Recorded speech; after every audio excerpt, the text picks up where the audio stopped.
Kembali lagi di SMS Sejenak Menikmati Sabda bersama saya Rigo, staf perkantas dari Labuhan Batu.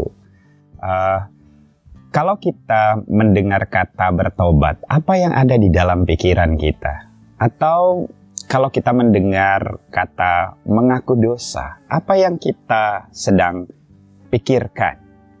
Nah, kerap kali kita mengasosiasikan bertobat, mengakui dosa kepada sebuah sikap menyesal atas dosa-dosa yang dilakukan.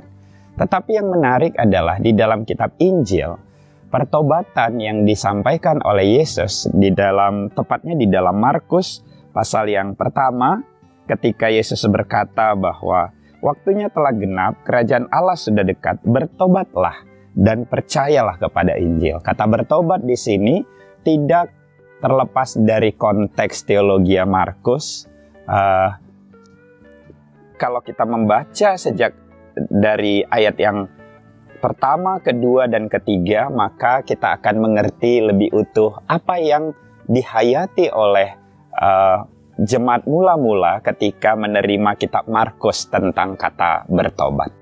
Di dalam Markus 1 ayat 2, 3, ada 3 kali pengulangan kata jalan yang secara sengaja ingin menunjukkan konteks di mana kitab ini dimulai, yakni di Sungai Yordan di mana Yohanes membaptis.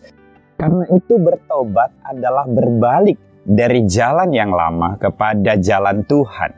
Ini tidak terlepas dari 2 konteks perjanjian lama, berbalik dari Mesir ke tanah Kanaan. Sebelum memasuki tanah Kanaan, mereka sampai di Sungai Yordan. Lalu konteks yang kedua adalah pembuangan ke Babel selama 70 tahun. Ketika mereka kembali ke tanah Kanaan, mereka sampai di Sungai Yordan.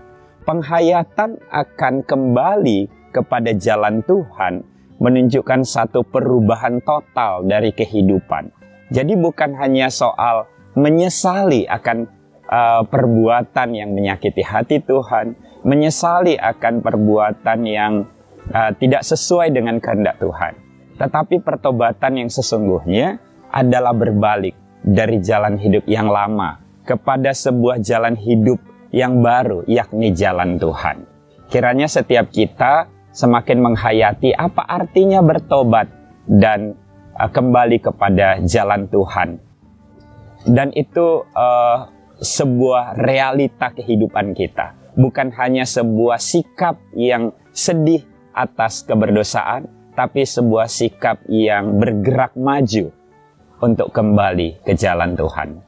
Tuhan Yesus memberkati.